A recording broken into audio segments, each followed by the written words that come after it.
Wait until you hear where I got this one from.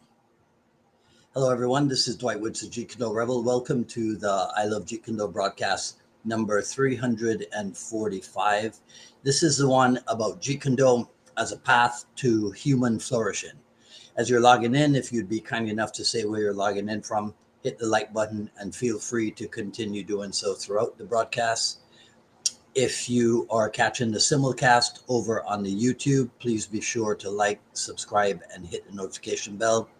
But of course, the best thing you can do is to share this video and spread the word about the I Love Jeet Kune broadcast. Give me 1 sec. Let me just make sure that the audio on this thing is up to speed. 1 second. Okay. All right. There we go. Okay, cool.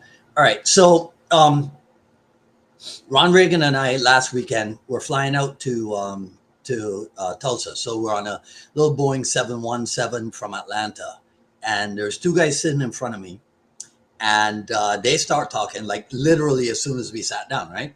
So one is a scientist, and he used to be involved with mushrooms in some other way, but now I think he's like 100% into growing and cultivating and educating for medicinal purposes, right? So he's talking to the other guy about all the things that they do and the charity work that they do and what have you. And the second guy is a former Air Force flyer, right? And he was going to Tulsa he races dragsters, and he was going to Tulsa for some particular race. And but he also works with charities, and one of the things that they do is that they get disabled people behind the wheels of a racing car, and that is like a therapy thing, right? So this flight Atlanta to Tulsa is like maybe an hour and a half long, and I eavesdrop on their entire conversation. And while I'm listening to them, I'm thinking in terms of how very often in Jeet Kune we never talk about how Jeet Kune can help people, how it does help people. Now, so this is not something that I have fully concretized my thoughts on or what have you. So in fact, when I finish this in the next few minutes, I really would love to hear from you guys. In your experience, how have you spoken about Jeet Kune as this key pathway to human flourishing, right? I mean, here's the obvious stuff. Physical benefits, right? I mean, everybody knows that about martial art.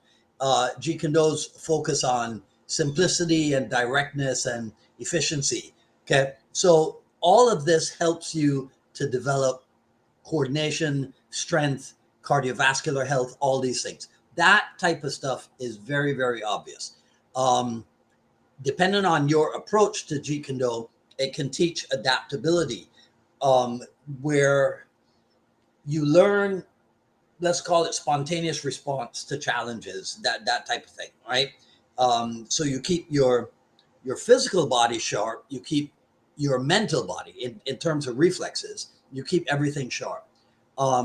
Functional movement is emphasized, and that is something that is beneficial to people of all ages.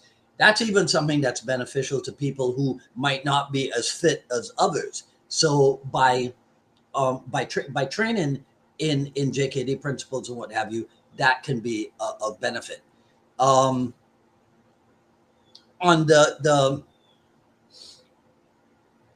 the spectrum of mental and or emotional growth, training in martial art cultivates awareness and discipline.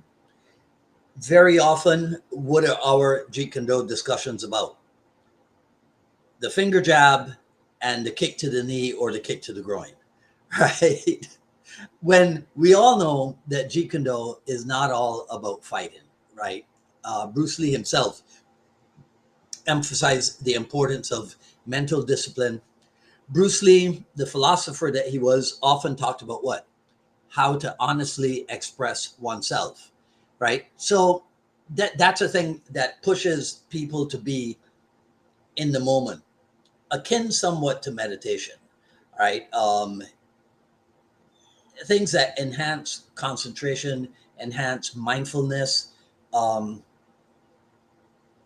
and something that we don't often see here online in the online Jeet Kune Do world, right?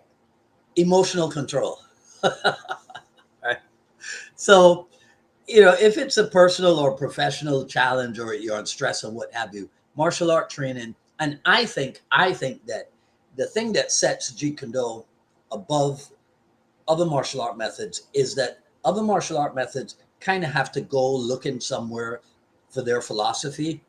Whereas the way Bruce Lee developed JKD, the philosophy is built in. So we don't have to go off to some other religious discipline or spiritual discipline or what have you to find the Jeet Kune Do teachings. They're already in there, right? So, like I said at the outset, and I'm not going to take up much more of your time, this is not something that I have all my thoughts and all my ideas on it, like like listed out and what have you. So I really need some feedback for you guys on this. Jeet Kune Do in modern life. A core tenet of Jeet Kune Do is what? Efficiency, right? Well, that is definitely something that can be applied to everyday life. Help you to streamline your approach to like your personal goals, your life decisions, the different projects with which you might become involved. Um, so, like the guy who was using drag racing, right, to create empowering experiences for disabled people.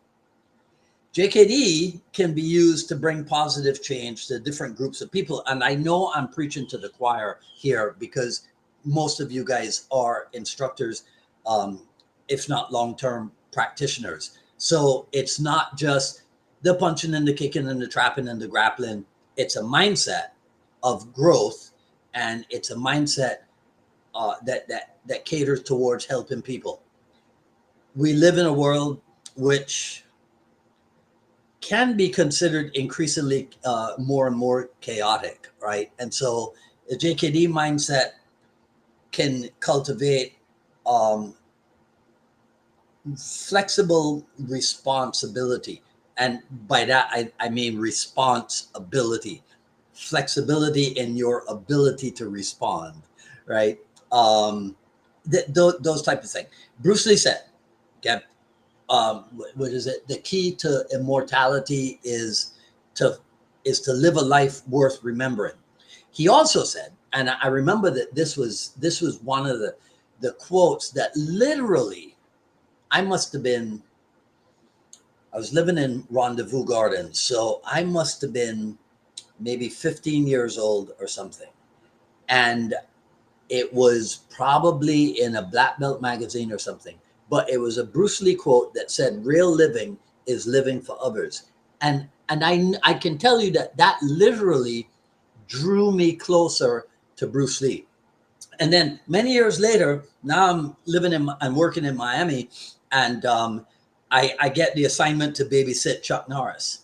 And Chuck Norris and I are in the Eastern Airlines Ionosphere Club, and we're talking, and he says to me to always keep in mind that martial art is about helping people, okay, especially as an instructor.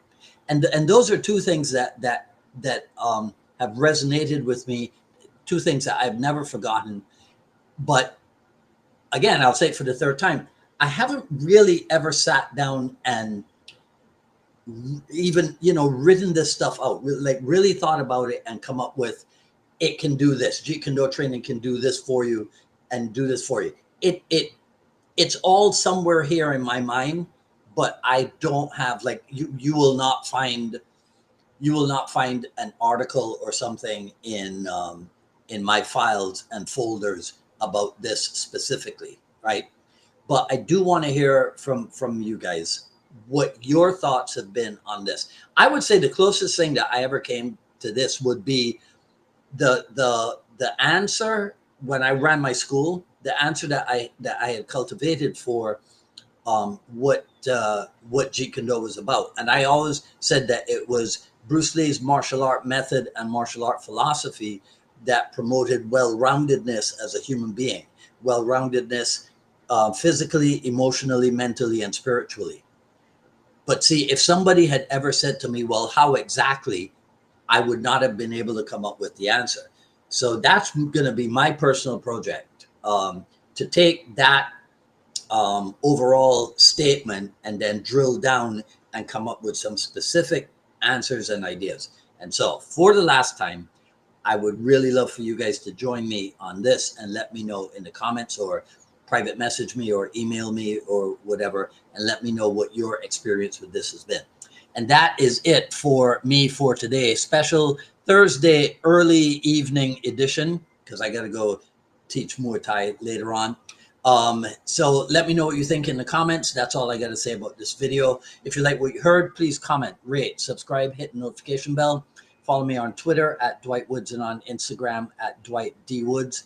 At paypal.me/UnifiedMA Miami, paypal.me/UnifiedMA Miami.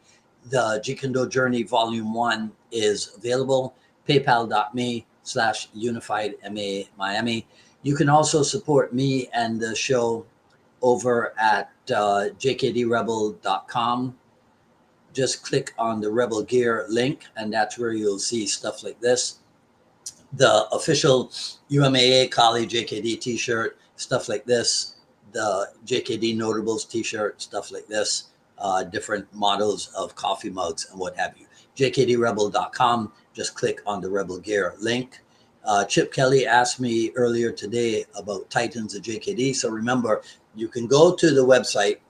Hopefully, by next Wednesday or so, the website will be further updated and will have information about room rates at the Blue Lagoon, the Hilton Blue Lagoon. But people have already registered for this. That's what we have up there. In fact, let's see if I can remember, $209 for both days, $119 for one day, up until, for another week or so, up until November 1st. Then it will go up by $10 until December 1st. And then it will go up by $20 up until January, the end of January, like the third week of January, because we will not be doing at the door registrations for this thing. Okay, so just go to titansofjkd.com and you'll have that information there. Tomorrow, since tomorrow is the last possible Friday to do an episode of the Jeet Kune Dialogues, we'll just open this up to the audience and do an episode of Ask Me Anything. So that's tomorrow, Friday, 6 p.m. my time. That's long enough before I have to go to the airport and pick up my good buddy G. Anthony Joseph, who's going to be in town for another weekend here with us in Miami. So really looking forward to that. So that's it for me for today. Mark Stewart, sorry you just came on. I got to run. So we'll talk to you guys tomorrow, 6 p.m. Until then, this is Dwight Woods, the Jeet Kune Rebel, signing off. You guys take care. Enjoy the rest of your evening. Talk soon.